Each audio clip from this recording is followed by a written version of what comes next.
తండ్రి ఆస్తి. పరోపకారి పాపన్న కథ. పాపన్న భార్య గర్భవతిగా ఉంది. ఆమెను పురిటికి పుట్టింటి దగ్గర దిగబెట్టి పాపన్న తన గ్రామానికి వెళుతూ ఉండగా అతనికి ఒక పూరి గుడిసెలో నుంచి ఓరి భగవంతుడా, నాకు దిక్కులేని చావు రాసిపెట్టావా అని ఎవరో ఆక్రోశించటం వినిపించింది. పాపన్న వెంటనే ఆ గుడిసెలోకి ప్రవేశించి చూశాడు. ఒక పండు ముసలి కుక్కి మంచంలో పడుకొని ఆరాట పడుతున్నాడు. బాబుగారు, ఏమిటి మీకు వచ్చిన బాధ అని పాపన్న ఆ వృద్ధుడిని అడిగాడు. ఎవరో నాయనా, దేవుడల్లే వచ్చావు. నా కాలం తీరిపోయింది. కన్ను మూసేలోగా నా కొడుకును ఒక్కసారిగా చూడాలనుంది అన్నాడు వృద్ధుడు. మీ కొడుకు కాకపోతే నేనున్నాను. ఏం కావాలో చెప్పండి. మీకు అసలు జబ్బేమిటి అని పాపన్న అడిగాడు. వయసు తప్ప నాకు వేరే జబ్బేమీ లేదు. ఆకలిగా ఉంది, దాహమవుతుంది. కాసిని నీళ్ళివ్వు నాయనా.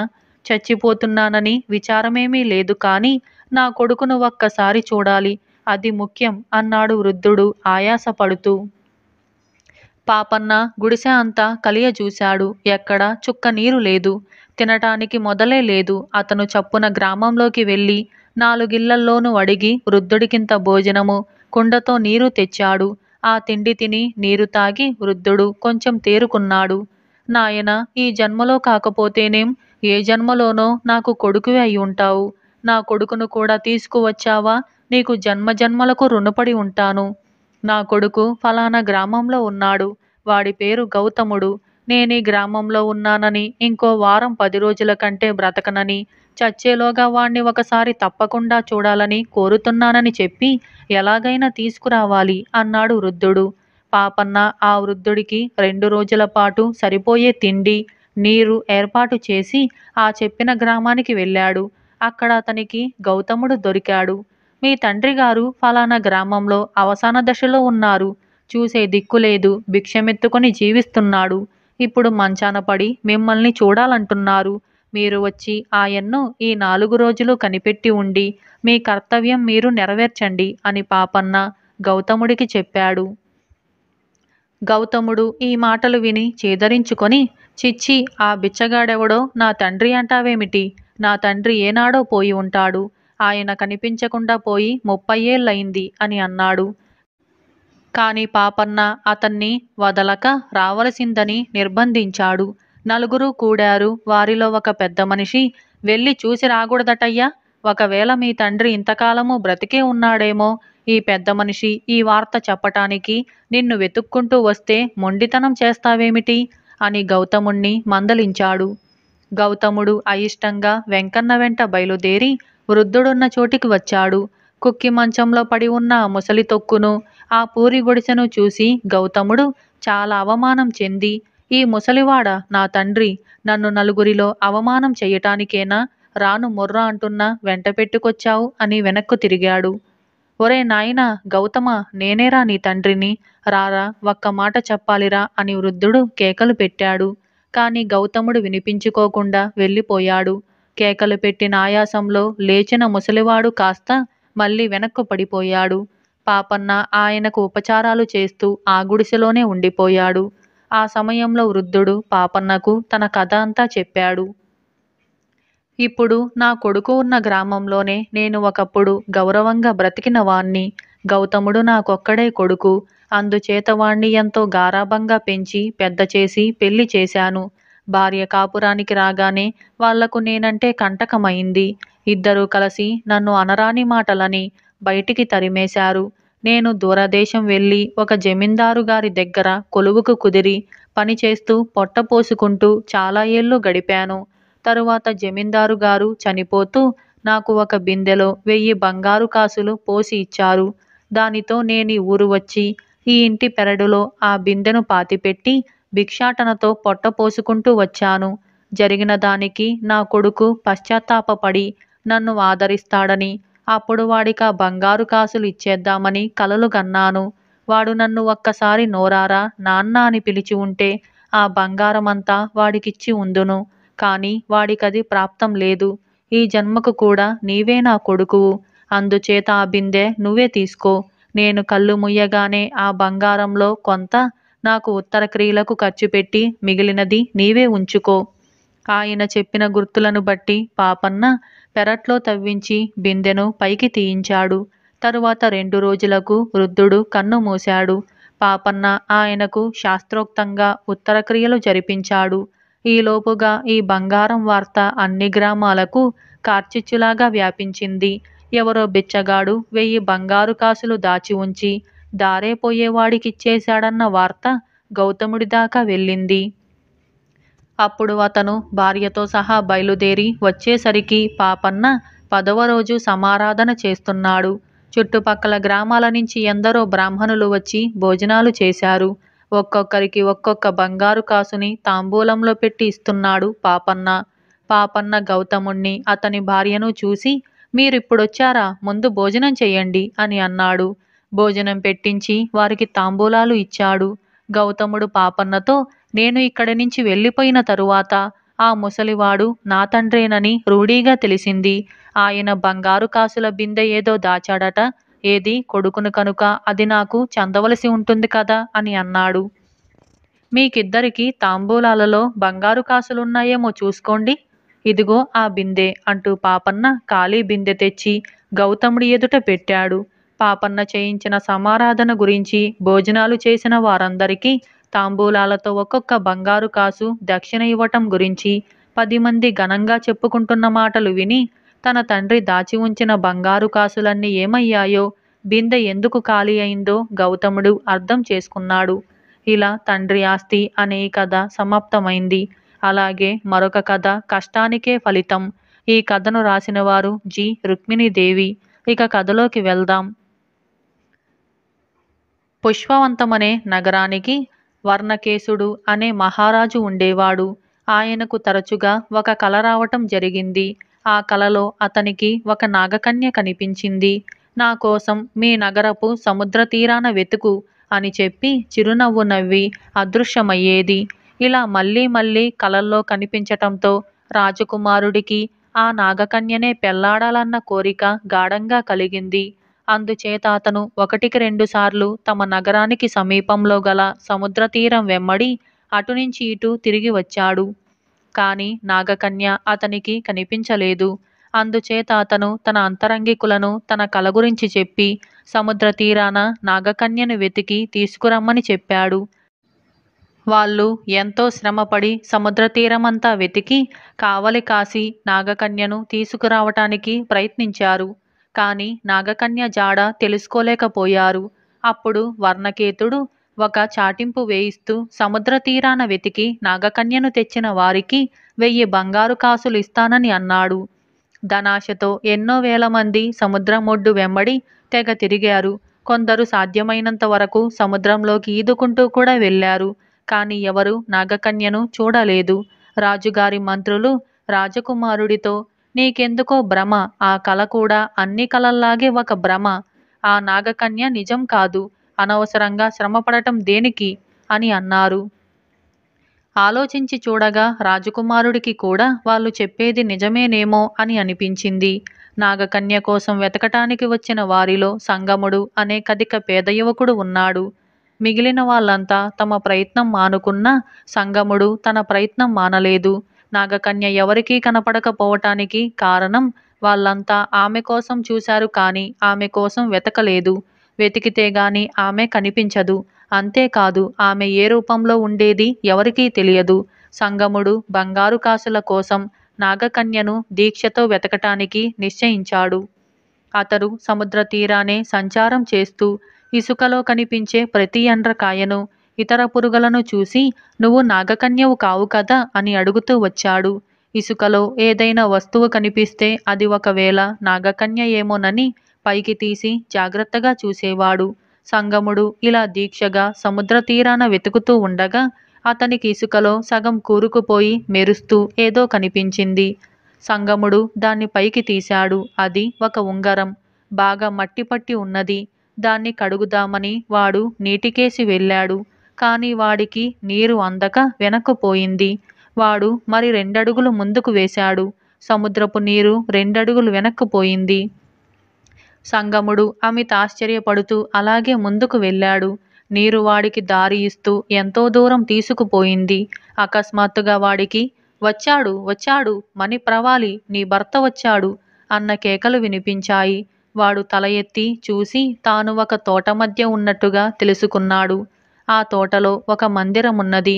తోటలోని చెట్ల నుంచి, మందిరం నుంచి వెన్నెలలాంటి మృదువైన కాంతి వస్తుంది. మందిరం మనులతో నిర్మించినట్టుగా ఉన్నది. మందిరం నుంచి కొందరు నాగకన్యలు వచ్చి రండి రండి అని సంగముణ్ణి ఆహ్వానించారు. అతను లోపలికి వెళ్ళేసరికి మణిప్రవాలి అనే అద్భుత సుందరి ఎదురుగా వచ్చి అతనికి స్వాగతం చెప్పి ఒక ఆసనంలో కూర్చోబెట్టింది. నా కోసం చాలా శ్రమపడ్డావు. ముందు మంచి బట్టలు ధరించి భోజనం చెయ్యి అని అన్నదామె. నేను శ్రమపడ్డ మాట నిజమే కాని నీకోసం కాదు, మా యువరాజు ఇస్తానన్న బహుమానం కోసం. నువ్వు నా వెంట వచ్చినట్లయితే నిన్ను మా యువరాజుకు అప్పగించి ఆయన ఇచ్చే బహుమానం పుచ్చుకుంటాను అని అన్నాడు సంగముడు. అది సాధ్యం కాదు అంటూ మణిప్రవాలి జరిగిన సంగతి ఇలా చెప్పింది. నేను నా చెలికత్తెలు ఒక వెన్నెల రాత్రి సముద్ర తీరాన ఆటలాడటానికని వెళ్ళాం. అప్పుడు నా ఉంగరం ఎక్కడో పడిపోయింది.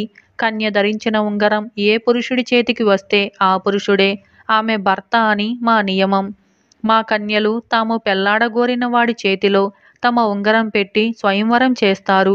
నా ఉంగరం ఏ పురుషుడికి దొరికితే ఆ పురుషుడు మా నాగలోకానికి స్వేచ్ఛగా రాగల ఏర్పాటు మా తండ్రి చేశాడు. ఆ ఉంగరం సంపాదించేవాడు రాజు కొడుకైతే ఘనంగా ఉంటుందనుకొని మీ రాజకుమారుడికి నేను కలలో కనిపించేటట్టుగా చేశాడు. ఆ విషయంలో మా తండ్రి పొరబడ్డాడు. నా ఉంగరం వెతకటం కష్టంతో కూడిన పని. గొప్పవాళ్ళు ఇంద్ర పదవి వస్తుందన్నా కాని దానికోసం శ్రమపడలేరు. నీ వంటి సాహస శక్తి దీక్ష కలవాడే అలా శ్రమపడగలడు. నువ్వు శ్రమించి నన్ను భార్యగా సంపాదించుకున్నావు. నీకు బంగారం కావాలంటే ఆ యువరాజు ఇచ్చిన దానికన్నా 1,00,000 రెట్లు నేనే ఇవ్వగలను. అది అలా ఉండగా నేను నీ వెంట వచ్చి మీ భూలోకంలో నివసించటం సాధ్యం కాదు. నువ్వే ఇక్కడ ఉండిపో.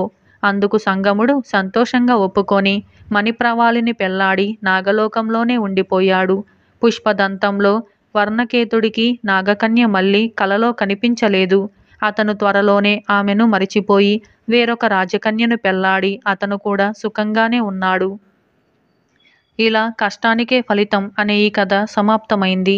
అర్ధరాత్రి వ్యాపారం. ఈ కథను రాసిన వారు ఎం కామేశ్వరరావు. ఇక కథలోకి వెళ్దాం. మొగుడు పోగానే మంగమ్మ ఉన్న ఊళ్ళో జీవనోపాధి లేక పట్నం చేరి ఒక పాడుపడిన ఇంట్లో మకాం పెట్టింది. ఆమె బాగా ఆలోచించి బూరెలు గారెలు అమ్మి పొట్ట పోషించుకోవాలని నిర్ణయించుకున్నది. అందుకని ఆమె ఉన్న కొద్దిపాటి డబ్బుతో అవసరమైన వస్తువులన్నీ తెచ్చుకొని చీకటి పడగానే నడుము వాల్చింది. ఆమె ఉద్దేశం వేకువజామునే లేచి గారెలు బూరెలు వేసి వెలుగు రాగానే వీధి అరుగు మీద కూర్చొని వాటిని అమ్ముకోవాలని. వివై థాట్స్ ఛానల్లోకి శ్రోతలందరికీ స్వాగతం. ఇవాల్టి మన ఛానల్లోని కథ అర్ధరాత్రి వ్యాపారం. ఈ కథను రాసిన వారు ఎం కామేశ్వరరావు. ఇక కథలోకి వెళ్దాం. మొగుడు పోగానే మంగమ్మ ఉన్న ఊళ్ళో జీవనోపాధి లేక పట్నం చేరి ఒక పాడుపడిన ఇంట్లో మకాం పెట్టింది. ఆమె బాగా ఆలోచించి బూరెలు గారెలు అమ్మి పొట్ట పోషించుకోవాలని నిర్ణయించుకున్నది. అందుకని ఆమె ఉన్న కొద్దిపాటి డబ్బుతో అవసరమైన వస్తువులన్నీ తెచ్చుకొని చీకటి పడగానే నడుము వాల్చింది. ఆమె ఉద్దేశం వేకువజామునే లేచి గారెలు బూరెలు వేసి వెలుగు రాగానే వీధి అరుగు మీద కూర్చొని వాటిని అమ్ముకోవాలని. ఒక రాత్రివేళ పక్క ఇంటి కోడి పిల్లిని చూసి ఒక కూత కూసి ఊరుకున్నది. కోడి కూత విని మంగమ్మ కంగారుగా లేచి తెల్లవారబోతున్నదనుకొని నడుము బిగించి పిండ్లు రుబ్బుకొని పెరట్లోనే పొయ్యి అమర్చి దాని కింద చితుకుల మంట చేసి బూర్లె మూకుడిలో బూరెలు వేయించసాగింది. దోరగా వేగిన బూరెలు కమ్మగా వాసన కొట్టసాగాయి. ఏమమ్మాయి, కొత్తగా మొదలు పెడుతున్నావా వ్యాపారం అంటూ ఒక ముసలి మనిషి అక్కడికి వచ్చాడు. అవును బాబు, వేడివేడి బూరెలు ఇప్పుడే చేశాను, రుచి చూస్తారా అంటూ మంగమ్మ కొయ్య చెక్క వాల్చి ముసలివాడికి 4 బూరెలు పెట్టింది. ఆ మనిషి బూరెలు తింటూ ఉండగానే మరి నలుగురు వచ్చారు. అందరూ కలిసి బూరెలన్నీ తినేశారు. గారెలు వేసే ముందు మరి నలుగురు వచ్చారు. అందరూ కలిసి గారెలన్నీ తినేసి మంచి వ్యాపారం మొదలుపెట్టావమ్మా, రోజు ఇలాగే గారెలు బూరెలు వెయ్యి, రోజు ఈ వేళకు నిద్ర పట్టక అవస్థ పడుతూ ఉంటాము ఏదో కాలక్షేపంగా తినిపోతాము అని అన్నారు వాళ్ళు. అందరూ ముసలివాళ్లే, ఇంచుమించు ఒక వయసు వాళ్లే. ఒక పంగనామాల వాడు మంగమ్మతో, రేపు గోధుమ రొట్టెలు, కోడికూర చెయ్యి, ఈ సంగతి నలుగురికి చెప్పకు సుమా అని అన్నాడు. మంగమ్మ నవ్వుకున్నది. బహిరంగంగా తినకూడనివి తినటానికి వాళ్ళు రహస్యంగా వస్తారని గ్రహించింది. ఎంత మాట బాబు, నాకామాత్రం తెలియదా? అలాగే చేస్తాను, ఎవ్వరికీ చెప్పను అన్నదామె ఆ నామాల వాడితో. గారెలు, బూరెలు తిన్న వాళ్ళందరూ ఎవరు చేతికి వచ్చినంత డబ్బు వాళ్ళు మంగమ్మకిచ్చి వెళ్ళిపోయారు. ఆ డబ్బు లెక్క చూసుకుంటే ఆమె అనుకున్న దానికి పదింతలు ఉన్నది. ఆమె ప్రారంభించిన వ్యాపారం ఎంతో లాభసాటిగా ఉన్నందుకు ఆమె చాలా సంతోషించింది. ఆరంభంలోనే తన బేరం బాగా సాగిందని చాలా ఆనందపడింది. తరువాత ఎంతోసేపటికి గాని తూర్పు తెల్లవారలేదు. తాను అర్ధరాత్రి వేళ లేచి ఉండాలని మంగమ్మ గ్రహించి రోజు ఆ వేళకే లేవటానికి నిశ్చయించుకున్నది. మర్నాడు ఆమె కొంత డబ్బుని ఖర్చుపెట్టి 2 కోళ్లు కొని అర్ధరాత్రి వేళకు గోధుమ రొట్టెలు, కోడికూర చేసింది. కిందటి రోజు వచ్చిన వాళ్ళందరూ వచ్చి రొట్టెలు, కూర తిని డబ్బులిచ్చి వెళ్ళిపోయారు. ఆ రోజు కూడా మంగమ్మకు మంచి ఆదాయమే వచ్చింది. అలాగే ప్రతి రాత్రి మంగమ్మ వ్యాపారం ఎంతో లాభసాటిగా కొనసాగుతూ వచ్చింది. మంగమ్మ ఇంటి వెనక ఉన్న డాబా ఇల్లు ఒక కోమటిది. అతను డబ్బు కోసం గడ్డి తినే రకం. ఒక రాత్రి అతనికి నిద్ర పట్టలేదు. ఎక్కడి నుంచో కమ్మటి వాసన వస్తుంది. అది ఎక్కడి నుంచి వస్తున్నదో చూడటానికి తన ఇంటి డాబా మీదికి వెళ్ళాడు. పక్క పెరడులో మంగమ్మ ఒంటరిగా కూర్చొని పొయ్యి మీద కోడికూర వండుతూ కనిపించింది. కోమటి కుతూహలంగా చూడసాగాడు. అతను చూస్తుండగానే పెరడంతా జనంతో నిండిపోయింది. మంగమ్మ అందరికీ వడ్డించి వాళ్ళిచ్చిన డబ్బులు పుచ్చుకున్నది. అంతా వెళ్ళిపోయాక ఆ డబ్బులన్నీ నేలమీద పోసి లెక్క పెట్టుకున్నది. అంత డబ్బు ఒక్కసారి చూడగానే కోమటికి కళ్ళు చెదిరాయి. ఒక్క రోజుకి ఇంత డబ్బా? ఈ మొగుడు చచ్చిన దాని పని బాగుంది. నీచు తినగూడని వాళ్ళంతా దీని దగ్గర చేరి రహస్యంగా అన్నీ తినేస్తున్నారు. అందుకే అలా డబ్బు కుమ్మరించిపోతున్నారు అని కోమటి అసూయగా అనుకున్నాడు. మంగమ్మను ఆ ఇంటి నుంచి తరిమేసి దాని వ్యాపారం తనది చేసుకోవాలని అతనికి పుట్టింది. మర్నాడు మధ్యాహ్నం కోమటి మంగమ్మ ఇంటికి వచ్చాడు.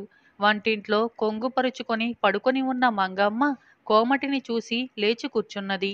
కోమటి వస్తూనే, పాపం, నువ్వు చూస్తే నిక్షేపంలా ఉన్నావు, నీకిదేం కర్మ అన్నాడు జాలిపడుతున్నట్టుగా. ఆ మాటలు ఏమీ అర్థం కాక మంగమ్మ కోమటికేసి అయోమయంగానూ భయంగానూ చూసింది. అదిగో, అప్పుడే నీకు వెర్రిచూపు వచ్చేసింది. అవును మరి, పిశాచాలకు వండి వడ్డిస్తే ఏమవుతుంది అన్నాడు కోమటి. అప్పటికి మంగమ్మకు ఆయన మాటలు అర్థం కాలేదు. నీ మొహం చూస్తేనే తెలిసిపోతుంది పిశాచాల గాలి సోకిందని. అర్ధరాత్రి వచ్చే వాళ్లకు నువ్వు కోరినవి వండి పెట్టటం లేదు అన్నాడు కోమటి. మంగమ్మకు కోమటి మాట అర్థమైంది. ఇది మరీ బాగుంది, పెద్ద మనుషులు అడిగారు, నేను చేసి పెట్టాను అని అన్నదామె. నీ చేత ఇలాగే అన్ని చేయించుకు తిని చివరకు ఆ పిశాచాలు నిన్నే కాల్చుకు తినేస్తాయి. ఏదో నీ మంచి కోరి చెప్పాను అంతే అన్నాడు కోమటి. మంగమ్మ ఆ మాట విని కెవ్వుమని, అర్ధరాత్రి వచ్చేది పిశాచాలా అని నమ్మలేనట్టుగా అడిగింది. ఇంకా సందేహమా? ఇంతకు ముందు ఈ ఇంట్లో ఉండిన ముసలిదాన్ని చివరకు పిశాచాలేగా కాల్చుకు తినేసింది. ముందే జాగ్రత్త పడి ఎక్కడికైనా పారిపో అని కోమటి మంగమ్మను అడలగొట్టించాడు. మంగమ్మ అప్పటికప్పుడే మోటాముల్లే సర్దుకొని మరో ఊరు పోతున్నానని కోమటికి చెప్పి వెళ్ళిపోయింది. కోమటి సంతోషంగా తన ఇంటికి తిరిగి వచ్చి జరిగినదంతా తన భార్యకు చెప్పి, ఇవాళ రాత్రి నుంచి మంగమ్మ స్థానంలో నువ్వు కూర్చో, కనక వర్షం కురుస్తుంది అని చెప్పాడు. అమ్మో, నేను కూర్చోను. ఆ మంగమ్మ దేవాంతకురాలు. అంత తేలిగ్గా వెళ్ళిపోదు. వేళకు తిరిగి వచ్చి ఏదో ఒక గొడవ చేస్తుంది. కావాలంటే నువ్వే కూర్చో, చూస్తూ ఉండు. ఆ వేళకు వచ్చి మంగమ్మ నలుగురిని పిలిచి రచ్చ చేయకపోతే అన్నది కోమటి భార్య. అర్ధరాత్రి వేళ కోమటి బూరెలు వేయిస్తూ మంగమ్మ స్థానంలో కూర్చున్నాడు. కాసేపటికి ముసలి వాళ్ళందరూ బిలబిలామంటూ వచ్చి, ఒరే అబ్బి, ఇక్కడ ఉండే ఆడమనిషి ఎక్కడికి వెళ్ళింది అని అడిగారు. పెళ్లి చేసుకొని చక్కా పోయింది. మీకు ఇబ్బంది లేకుండా మీ పని నేను చేస్తున్నాను కదా అన్నాడు కోమటి బూరెలు మొదటివాయ తీస్తూ. బూరెలు చూసి వాళ్ళు మొఖాలు చిట్లించి, ఈసారి ఇవి చేస్తే చేశావు కానీ రేపటి నుంచి కోడి మాంసము గొర్రె మాంసము చెయ్యి అని అన్నారు.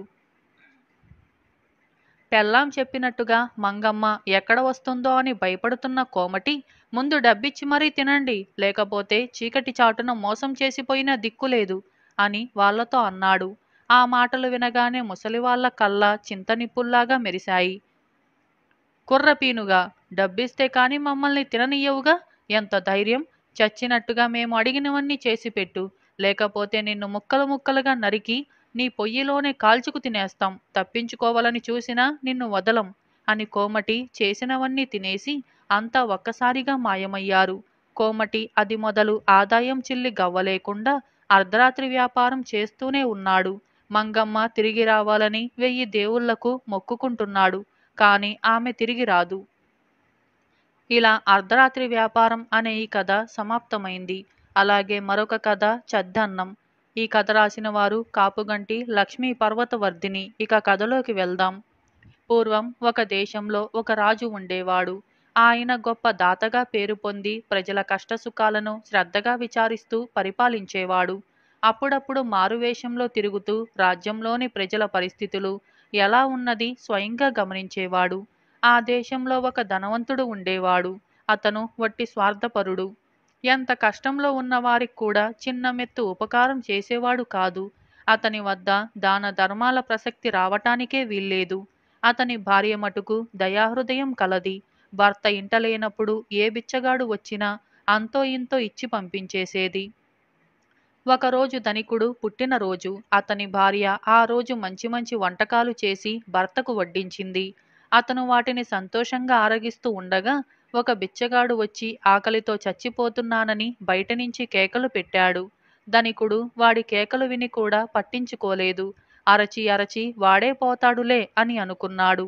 అతని భార్య మాత్రం మనసులో చాలా బాధపడి ఆ బిచ్చగాణ్ణి తన నోటితో పొమ్మనలేకపోయింది. చివరకు బిచ్చగాడు ఇక కేకలు వేసి లాభం లేదనుకొని, ఏం తల్లి వెళ్ళిపోనా అని కేక పెట్టాడు. అప్పటికైనా తన భర్త ఆ బిచ్చగాడికి ఇంత తిండి వెయ్యమంటాడేమోనని ఆమె చూసింది. కాని అతను తన పనిలో తాను ఉండిపోయాడు. అప్పుడు ధనికుడి భార్య, మా వారు చద్దన్నం తింటున్నారు, నువ్వు మరో ఇంటికి వెళ్ళు నాయనా అని కేక పెట్టింది.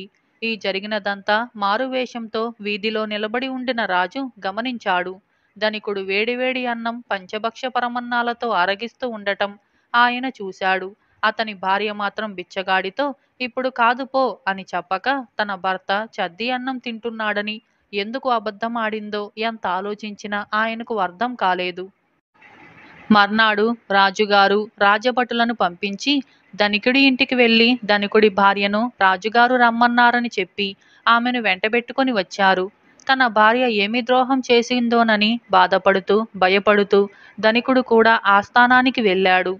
రాజు ధనికుడి భార్యతో, నిన్న నీ భర్త పంచభక్ష పరమన్నాలతో వేడివేడి భోజనం చేస్తూ ఉంటే నువ్వు బిచ్చగాడితో నీ భర్త చద్దన్నం తింటున్నాడని ఎందుకు అబద్ధమాడావు? అబద్ధమాడటం నేరమని నీకు తెలియదా అని అన్నాడు. ఆ మాటకు ధనికుడి భార్య నవ్వి, మహారాజా, నేను అన్న మాటలో అబద్ధమేమున్నది? చద్ది అన్నం అంటే పూర్వజన్మలో చేసుకున్న పుణ్యం వల్ల ఈ జన్మలో అబ్బిన సిరి. ప్రస్తుతం నా భర్త ఆ ఐశ్వర్యాన్ని అనుభవించటంలో నిమగ్నుడై ఉన్నాడు. కానీ ఈ జన్మలో ఏమాత్రమైన పుణ్యం చేసుకొని రాబోయే జన్మకు ఏమీ దాచుకోవటం లేదు. నేను బిచ్చగాడి ఆకలి కేకలు విని వాడితో ఆ మాటే చెప్పాను. మీరు దాన్ని తప్పుగా అర్థం చేసుకున్నారు అని అన్నది. రాజు ఆమె తెలివికి సంతోషించి ధనికుడి కేసి తిరిగి, నీ భార్య చెప్పిన మాట విని ఇకనైనా సిగ్గుపడి బుద్ధిగా ప్రవర్తించు అని అన్నాడు. ఆయన ధనికుడి భార్యకు పట్టుచీరను బహుకరించి పంపించేశాడు. తరువాత ధనికుడు దాన ధర్మాలను చేయటం నేర్చుకున్నాడు. ఇలా చద్ది అన్నం అనే ఈ కథ అసలు నకలు. ఒక గ్రామంలో నీలకంఠుడు ముకుందుడు అని ఇద్దరు గృహస్థులు ఇరుగు పొరుగున ఉండేవారు. ముకుందుడు తన మానాన తాను జీవించేవాడు. కాని నీలకంఠుడు కొంచెం ఈర్ష్యాపరుడు. ఇద్దరికీ పెళ్లిఈడు వచ్చిన కూతుర్లు ఉన్నారు. ముందుగా ముకుందుడు కుమార్తెకు సంబంధం కుదిరింది. అవతలి వాళ్ళు కట్నాలను గురించి ఏమీ తగాదా పెట్టక ముకుందుడు ఏమిస్తే అది తీసుకోవటానికని ఒప్పుకున్నారు. ఇది జరిగాక నీలకంఠుడి కూతురికి కూడా సంబంధం కుదిరింది. అయితే మగపెళ్లివారు పెళ్లి కూతురికి రవ్వల కమ్మలు చేయించి పెట్టి మరీ కన్యాదానం చెయ్యాలని పట్టుపట్టారు. సంబంధం వదులుకోవటం ఇష్టం లేక నీలకంఠుడు సరే అన్నాడు. కాని అసలు రవ్వల కమ్మలు కొనే శక్తి అతనికి లేదు. అందుచేత అతను బస్తీకి పోయి నకిలీ రవ్వల కమ్మలు కొని తెచ్చి ఆ సంగతి రహస్యంగా ఉంచవలసిందని తన భార్యకు చెప్పాడు. తనకన్నా ముకుందుడు తేలికలో పోవటం నీలకంఠుణ్ణి బాధించింది. అతను పని పెట్టుకొని ముకుందుడి కూతుర్ని చేసుకోబోయేవారి ఊరు వెళ్ళి వారితో, నేను ముకుందుడి పొరుగువాన్నే, మా ఇద్దరి కుమార్తెలకు ఒక్కసారి పెళ్లిళ్ళు చేస్తున్నాము.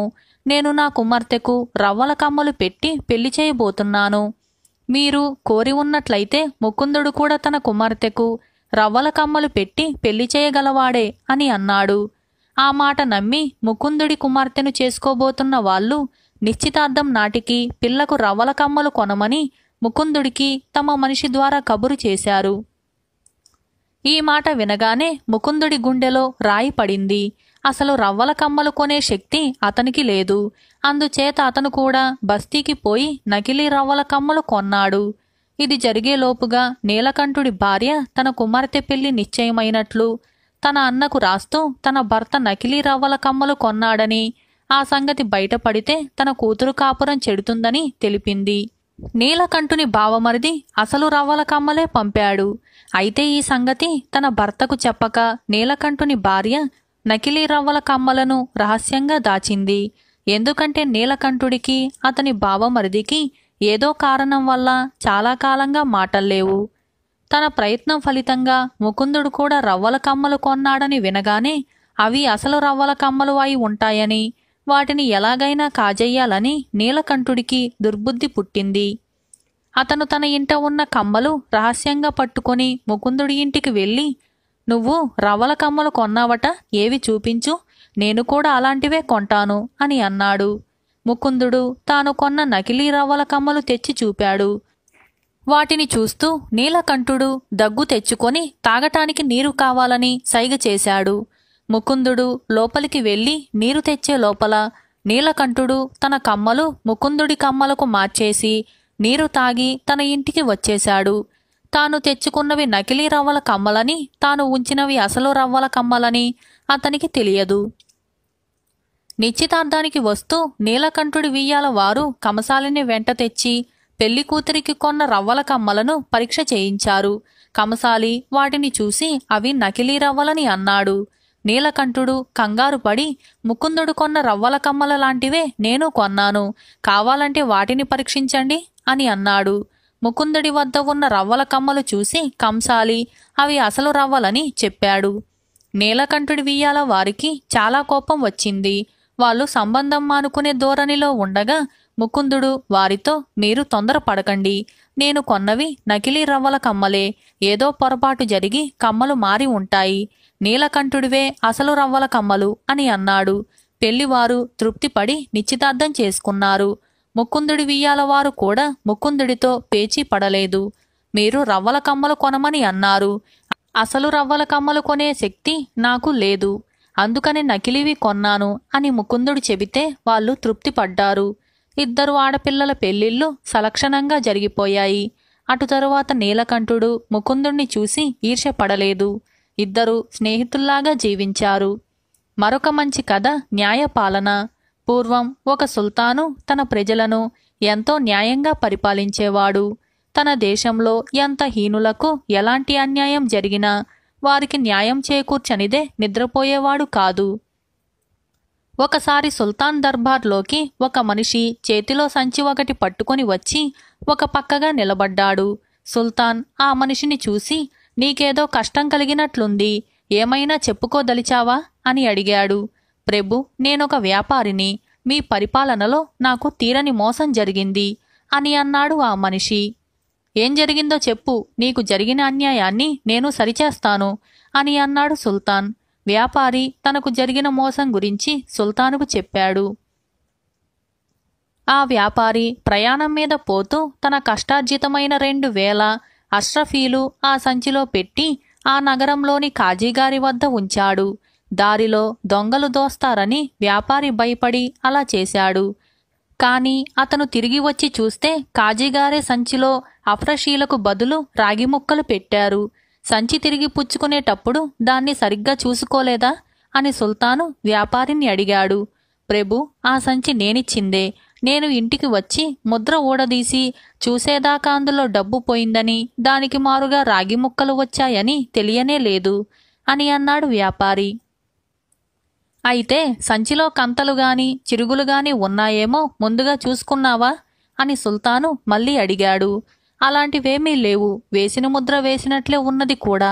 అందులో డబ్బు లేదనుకోవటానికి ఎలాంటి కారణమూ లేకుండా పోయింది అని అన్నాడు వ్యాపారి. సుల్తాను కొంతసేపు దీర్ఘంగా ఆలోచించి వ్యాపారితో, సరే, ఈ సంచి ఇక్కడే ఉంచి నువ్వు ఇప్పుడు వెళ్ళిపో. నువ్వు చెప్పింది నిజమైతే నీకు తప్పక న్యాయం జరుగుతుంది. కాని నువ్వు అబద్ధం చెప్పి ఉంటే నీ ప్రాణాలు దక్కవు అని అన్నాడు. దర్బారు ముగిసింది. సుల్తాను ఇంటికి వెళ్లి కూడా వ్యాపారి చేసిన ఫిర్యాదు గురించే ఆలోచిస్తూ ఉన్నాడు. ముద్రగానే ఉండగా సంచిలోని బంగారం ఎలా పోయింది? ఈ ప్రశ్నకు సమాధానం తెలుసుకునే మార్గం సుల్తానుకు అకస్మాత్తుగా తట్టింది. వెంటనే ఆయన దర్బారు భవనానికి తిరిగి వెళ్లి తన సింహాసనం పైపరిచి ఉన్న అమూల్యమైన రత్నకంబలాన్ని వేళ్లతో అక్కడక్కడా చించి తన ఇంటికి తిరిగి వచ్చేశాడు. మర్నాడు ఉదయం సుల్తాను తన గుర్రం మీద వేటకు వెళ్లిన సమయంలో దర్బారు భవనం ఊడ్చే నౌకరు వచ్చి సింహాసనం మీద ఉండే రత్నకంబలం అక్కడక్కడా చిరిగి ఉండటం చూసి కంగారు పడ్డాడు. వాడు వెళ్లి రాజభవనంలో ఉండే సర్దారును పిలుచుకువచ్చి రత్నకంబలాన్ని చూపించాడు. సర్దారు నౌకరుతో, భయపడకు, దీన్ని సరిచేయవచ్చు. నగరంలో మహ్మద్ అనే తెలివైన దర్జీ ఉన్నాడు. వాణ్ణి పిలుచుకురా. వాడు చిరుగు ఎక్కడైనది తెలియరాకుండా రత్నకంబలాన్ని మరమ్మత్తు చేయగలడు. వెంటనే పోయిరా అని అన్నాడు. నౌకర్ మహ్మద్ ఇంటికి వెళ్లి విషయం చెప్పి, సింహాసనం మీద రత్నకంబలం చిరిగినట్లు సుల్తానుగారికి తెలిస్తే నా పేక తెగిపోతుంది అని అన్నాడు. నీ ప్రాణానికేమీ భయం లేదు. 2 అఫ్రషీలు ఇచ్చుకున్నావంటే ఆ రత్నకంబలాన్ని కుట్టు తెలియకుండా మరమ్మత్తు చేసేస్తాను అని అన్నాడు దర్జీవాడు. నౌకరు డబ్బు తీసి దర్జీవాడి చేతిలో పెట్టి వాణ్ణి వెంట పెట్టుకొని దర్బారు భవనానికి వచ్చాడు. మహమ్మద్ తెలివితేటలు ఎలాంటివో కాని వాడి మరమ్మత్తు పూర్తి అయ్యేసరికి రత్నకంబలం మునుపు ఉండినట్లుగానే తయారైంది. దర్బారు భవనం ఊడ్చే నౌకరు ప్రాణాలు కుదుట పడ్డాయి. సూర్యాస్తమయం వేళకు సుల్తాను సపరివారంగా వేట నుంచి తిరిగి వచ్చి గుర్రం మీది నుంచి దిగుతూనే తిన్నగా దర్బారు భవనానికి వెళ్ళాడు. ఆయన తన సింహాసనం మీది రత్నకంబలం మామూలుగా ఉండటం గమనించాడు. ఆయన ఊహించినట్లే దానిమీద చిరుగుల జాడ ఏమాత్రమూ లేదు. కసువు ఊడ్చే నౌకరును పిలిపించి ఆయన, ఈ రత్నకంబలం చిరిగి ఉండాలే అని అడిగాడు. నౌకరు కంగారు పడుతూ, లేదు ప్రభు, సరిగ్గానే ఉన్నది అని అన్నాడు. అబద్ధమాడతావా?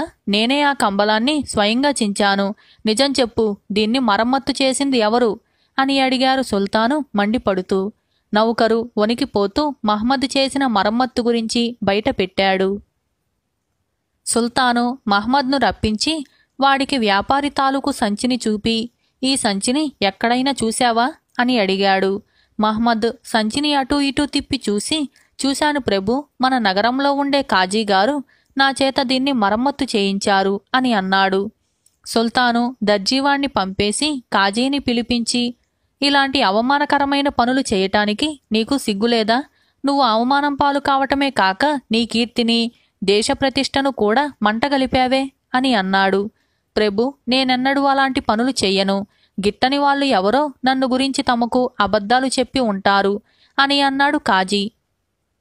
నోరుముయ్ నీచుడా, ఇదేమిటి అంటూ సుల్తాను తన చేతిలో ఉన్న సంచిని కాజీ ముఖాన విసిరి కొట్టాడు. కాజీకి తాను వ్యాపారికి చేసిన ద్రోహం గుర్తుకు వచ్చి సుల్తానుకు క్షమాపణ చెప్పుకోబోయాడు. కాని సుల్తాను ఆ క్షమాపణలను స్వీకరించక కాజీని ఖైదు చేయించాడు. ఆయన మర్నాడు వ్యాపారిని పిలిపించి అతనికి రావలసిన 2000 అఫ్రషీలకు మరి 3000 చేర్చి ఇస్తూ, పెద్ద హోదాలో ఉన్న ఒక మోసకారిని పట్టి ఇచ్చినందుకు నీకు ఈనామిస్తున్నాను అని అన్నాడు.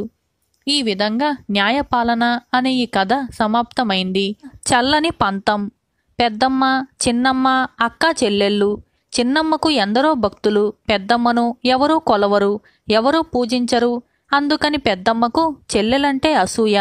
ఒకనాడు శ్రీదేవి 100 రత్నాలను ఎంచుకొని ఇవి చాలు అని వాటితో బయలుదేరబోతుంది. పెద్దమ్మ అది చూసి, ఎక్కడికే బయలుదేరుతున్నావు? ఎవరికే ఆ రత్నాలు అంటూ శ్రీదేవికి ఎదురు వచ్చింది. వీటిని నువ్వు తాకకే అక్క, ఒక బీదవాడు పాపం పస్తులు పడుతూ నా కటాక్షం కోసం ఎదురుచూస్తున్నాడు, వాడికి రత్నాలు ఇచ్చొద్దామని బయలుదేరుతున్నాను అన్నది శ్రీదేవి. నా చెయ్యి తగిలితే నీ రత్నాలు బొగ్గులైపోవులేవే, వాటిని ఇలా ఇవ్వు, నేను వాటిని ఇచ్చొస్తాను అన్నది పెద్దమ్మ. విధిలేక శ్రీదేవి ఆ రత్నాలను తన అక్కకు ఇచ్చింది.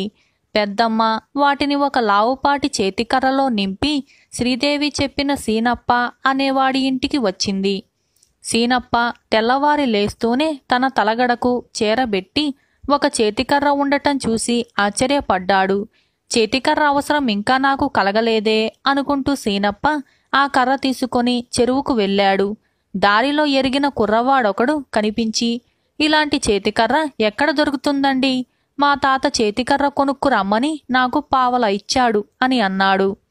కావాలంటే దీన్నే తీసుకొని పో అని సీనప్ప ఆ కుర్రవాడి దగ్గర పావలా కాసు తీసుకొని తన చేతికర్ర వాడికి ఇచ్చేశాడు. తరువాత పావలా కాసు చెరువుగట్టున పెట్టి స్నానం కోసం చెరువులోకి దిగాడు. అది చూసిన ఒక కొంటె కుర్రాడు ఆ పావలా సంగ్రహించి వెళ్ళిపోయాడు. సీనప్ప స్నానం ముగించి ఒడ్డుకు వచ్చి చూసుకుంటే పావలా కాసు లేదు. ఎలా వచ్చిందో అలాగే పోయిందిలే అని అనుకుని సీనప్ప తన ఇంటికి వెళ్ళిపోయాడు. ఇదంతా కనిపెట్టుకుంటూ ఉండిన శ్రీదేవి తన అక్కతో, చూశావా, నేను చెబితే విన్నావు కాదు, నీ చేతి మీదుగా ఇచ్చిన సొమ్ము ఆ పేదవాడికి దక్కకుండా పోయింది అని అన్నది. పెద్దమ్మకు కోపం వచ్చి, నువ్వైతే ఏం చేసేదానివో అని అన్నది. నేను ఏం చేస్తానో ఇప్పుడే చూపిస్తాను అన్నది శ్రీదేవి నవ్వుతూ. ఈ లోపల మనవడు తెచ్చిన కర్ర తీసుకొని వాడి తాత, ఈ కర్ర ఇంత బరువున్నదేంట్రా, దీన్ని నేను మోయలేను, దీన్ని ఎక్కడ తెచ్చావు అని అడిగాడు. సీనప్పగారి దగ్గర పావలా ఇచ్చి తెచ్చాను తాత అన్నాడు మనవడు. దీన్ని అతనికే తిరిగి ఇచ్చి పావలా తీసుకొని ఎక్కడైనా తేలికగా ఉండే కర్ర తీసుకురారా అన్నాడు తాత. కుర్రవాడు సీనప్ప దగ్గరికి వచ్చి, మా తాతకు ఈ కర్ర బరువుగా ఉన్నదట, తిరిగి ఇచ్చేయమని అన్నాడు అని అన్నాడు. సీనప్ప చేతికర్ర తీసుకుంటూ, నువ్విచ్చిన పావలా కాసు లేదు నాయనా, రేపో మాపో రాగానే ఇస్తానని మీ తాతతో చెప్పు అని అన్నాడు. కుర్రాడు వెళ్ళాడో లేదో ఒక పెద్ద మనిషి సీనప్ప దగ్గరికి వచ్చి పావలా ఇస్తూ, మా వెధవ మీ పావలా తెచ్చాడట అంటూ వెళ్ళిపోయాడు. సీనప్ప ఆ పావలా తీసుకొని పోయి తాతగారికిచ్చాడు. ఇది చూసి పెద్దమ్మకు చాలా కోపం వచ్చింది. పేదవాణ్ణి చంపేయాలని ఆమె నల్లతాచు రూపంలో ఆ రాత్రి సీనప్ప ఇంట ప్రవేశించింది. ఆ పామును చూడగానే సీనప్ప చేతికర్ర దాని మీదికి విసిరాడు. దాని కర్ర విరిగి రత్నాలు బయటపడ్డాయి. మరొక మంచి కథ, చచ్చిన దాని పిల్లలు. ఒక గ్రామంలో ఒక మనిషి ఒక స్త్రీని కోరి పెళ్లి చేసుకున్నాడు. కాని వాళ్ళు ఏడాది పాటు కాపురం చేశాక ఆమె ఒక మగబిడ్డను కని బాలింతరాలుగానే చనిపోయింది.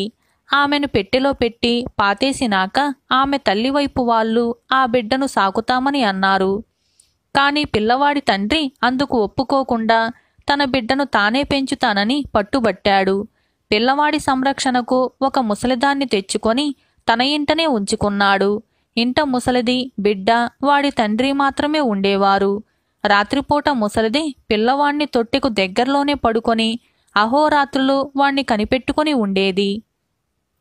ఇలా 2 మాసాలు గడిచాయి. ఒకరోజు దీపాలు పెట్టాక ఇంటి యజమాని ఇంటికి తిరిగి వచ్చి చంటి పిల్లవాణ్ణి తన చేతుల్లోకి తీసుకొని, పిల్లవాడు చక్కగా ఎదుగుతున్నాడు, నీ పోషణ చాలా బాగుంది అని ముసలిదానితో అన్నాడు.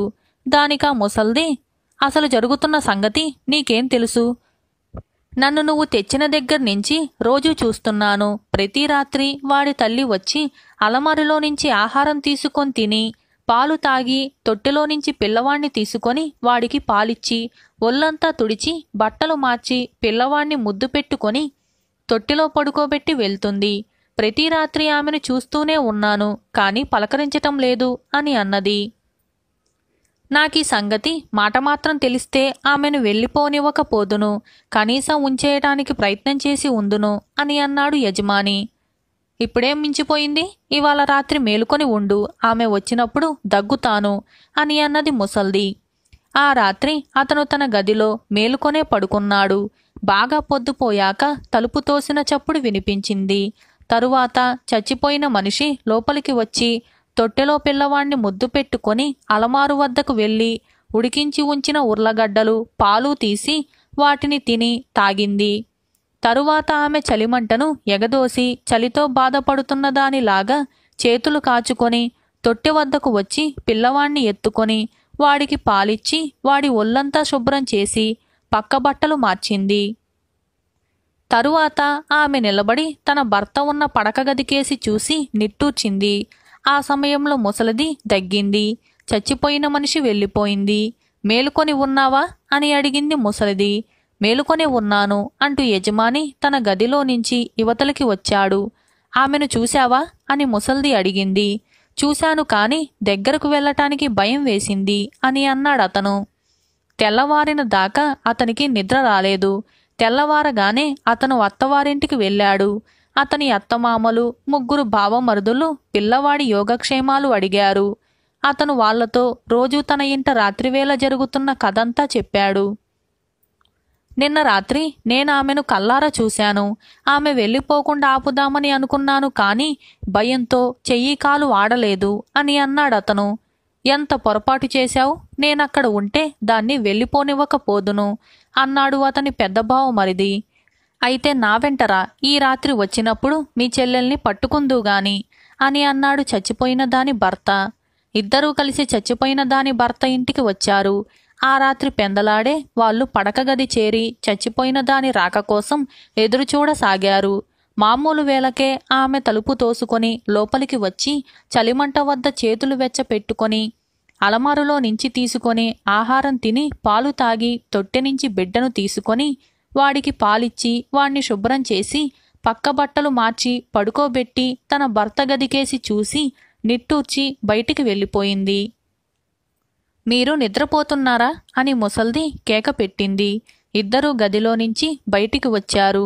మీలాంటి పిరికి మనుషులని నేనెక్కడా చూడలేదు అని అన్నది ముసల్ది. మర్నాడు రెండో బావమరిది వచ్చాడు. కాని వాడు కూడా తన చెల్లెల్ని సమీపించటానికి భయపడిపోయాడు. అప్పుడు మూడోవాడు నేనుంటే దాన్ని పోనిచ్చి ఉండను అని అన్నాడు. ఆ మర్నాడు రాత్రి 3 బావమరుదులు తమ బావగారి ఇంటికి వచ్చి గదిలోకి చేరారు. మూడో బావమరిది గదివాకిలికి దగ్గరగా పడుకున్నాడు. ఆమె రావటం నలుగురూ చూశారు. ఆమె వచ్చి చేతులు వెచ్చబెట్టుకొని ఉడికిన ఉర్లగడ్డలు తిని పాలు తాగి పిల్లవాడికి పాలిచ్చి ఒళ్ళు శుభ్రం చేసి పక్కబట్టలు మార్చి పిల్లవాణ్ణి తొట్టెలో పడుకోబెట్టే ముందు 1కి 3 సార్లు ముద్దు పెట్టుకొని వాణ్ణి తొట్టెలో ఉంచి లేచి నిలబడింది. ఆ సమయంలో మూడోవాడు గది బయటికి పరిగెత్తుకుంటూ వచ్చి ఆమెను పట్టుకున్నాడు. వదులు వదులు అంటూ ఆమె వాడితో బలంగా పెనుగులాడింది. వాడు మాత్రం ఆమెను వదల్లేదు. ఈలోగా వాడి అన్నలు వచ్చి ఆమెను పట్టేశారు. నేను వెళ్ళాలి, లేకపోతే నన్ను చంపేస్తారు అని అరిచి ఆమె మూర్ఛపోయింది. మర్నాడు తెల్లవారి ఆమెకు స్పృహ వచ్చాక ఆమె జరిగిన సంగతి చెప్పింది. ఆమె నిజంగా చావలేదు. ఆమె చావు పిశాచాల కల్పన. ఆమెను పాతేశాక ఆమె పిశాచాల ఆధీనం అయింది. పిశాచాలు ఆ ప్రాంతంలో ఉన్నంత కాలము ఆమె తన బిడ్డను చూసుకోగలిగింది. కాని పిశాచాలు ఆమెతో సహా దూర ప్రాంతానికి తరలిపోతున్నాయి. అందుచేత ఆమె ఆఖరిసారి తన పిల్లవాణ్ణి చూసుకోవటానికని వచ్చి తన అన్నలకు చిక్కింది. ఆ రోజు వాళ్ళు ఆమెను పట్టుకోకపోతే ఆమె మరి కనిపించి ఉండేది కాదు. ఆమెను పట్టిన పిశాచాలు వెళ్ళిపోయి ఉండాలి. ఆమె తిరిగి తన భర్తతో మామూలుగానే కాపురం చేసి 9 మంది పిల్లలను కన్నది. ఆ పిల్లలను ఊళ్ళో వాళ్ళు మాత్రం చచ్చిన దాని పిల్లలు అని అనేవాళ్ళు. ఈ విధంగా చచ్చిన దాని పిల్లలు అని ఈ కథ సమాప్తమైంది. ఉపకార నేరం. ఒక దేశపు రాజు ఒకనాడు వేటకు పోయి వేట తమకంలో అరణ్యంలో ఒంటరిగాడే పోయాడు. ఆ సమయంలో ఒక మనిషి పులితో పోరాడటం అతని కంట పడింది. రాజు వెంటనే పులిని తన బాణాలతో కొట్టి పడేసి కత్తితో చంపి ఆ మనిషిని కాపాడి ఎవరు నువ్వు అని అడిగాడు. నేను ఎవరినో చెబుతాను, మీ చేతులు చాచి చూపండి అన్నాడు ఆ మనిషి. రాజు ఆశ్చర్యపడి తన చేతులు చాచాడు. వెంటనే ఆ మనిషి రాజు 2 చేతులను కలిపి కట్టుతూ, నేను దొంగని అని రాజు ఆభరణాలన్నీ తీసేసుకున్నాడు. రాజు అతని చర్యకు నిర్ఘాంతపోయి, నేను పులిని చంపి ఉండకపోతే నిన్ను పులి ఈపాటికి తిని ఉండును, ఎందుకిలా చేస్తున్నావు అని అడిగాడు. దానికి దొంగ, నేను ప్రాణరక్షణ చెయ్యమని నిన్ను కోరలేదు, పులిచేత చావకుండా బతికాను కనుక నా వృత్తి నేను చేసుకోక తప్పదు అని అన్నాడు.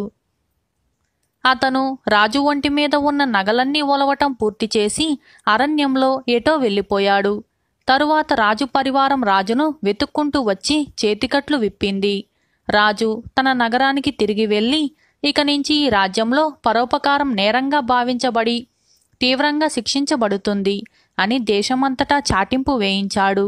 ఈ చాటింపు విని రాజు దగ్గర కొలువున్న వాళ్లే కాక ప్రజలు కూడా చాలా బాధపడ్డారు.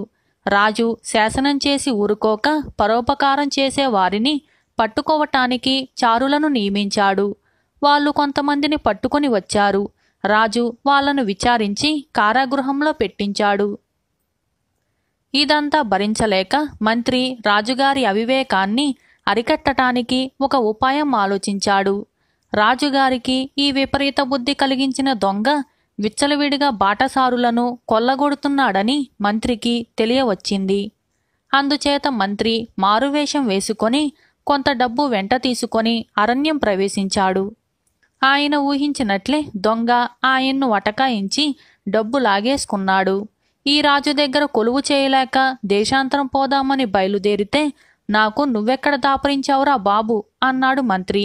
నువ్వు రాజు దగ్గర కొలువు చేస్తావా అన్నాడు దొంగ. అవును, కావాలంటే రాజుగారి ఖజానా దొంగలించు అన్నాడు మంత్రి. ఖజానా దొంగతనం చెయ్యటానికి సహాయం చేస్తే నీకు అందులో భాగం కూడా ఇస్తాను అన్నాడు దొంగ. రాజు సొత్తు దోస్తానంటే సంతోషంగా సహాయం చేస్తాను అన్నాడు మంత్రి. ఆ రాత్రి వాళ్ళు రాజభవనం సమీపంలో ఉండగా మంత్రి దొంగ దొంగ అని కేక వేశాడు. కాపలా వాళ్ళు వచ్చి దొంగను పట్టుకున్నారు. మర్నాడు రాజు దొంగను చూస్తూనే, ఈ నీచుడి తల నరకండి అని అన్నాడు. ఆ మాట వినగానే మంత్రి పెద్ద పెట్టున ఏడవసాగాడు. దొంగను తల తీసేయమంటే నువ్వెందుకేడుస్తున్నావు అని రాజు అడిగాడు. మహారాజా, ఈ దొంగను చంపి తమరు దేశానికి మహోపకారం చేస్తున్నారు, కాని ఉపకార నేరానికి గురి అవుతున్నారు అని అన్నాడు మంత్రి. రాజుకు జ్ఞానోదయమైంది. ఆయన ఉపకారులను విడిపించి ఉపకార నేర శాసనం రద్దు చేయించి దొంగకు మరణదండన విధించాడు. ఈ విధంగా ఉపకార నేరం అనే ఈ కథ సమాప్తమైంది.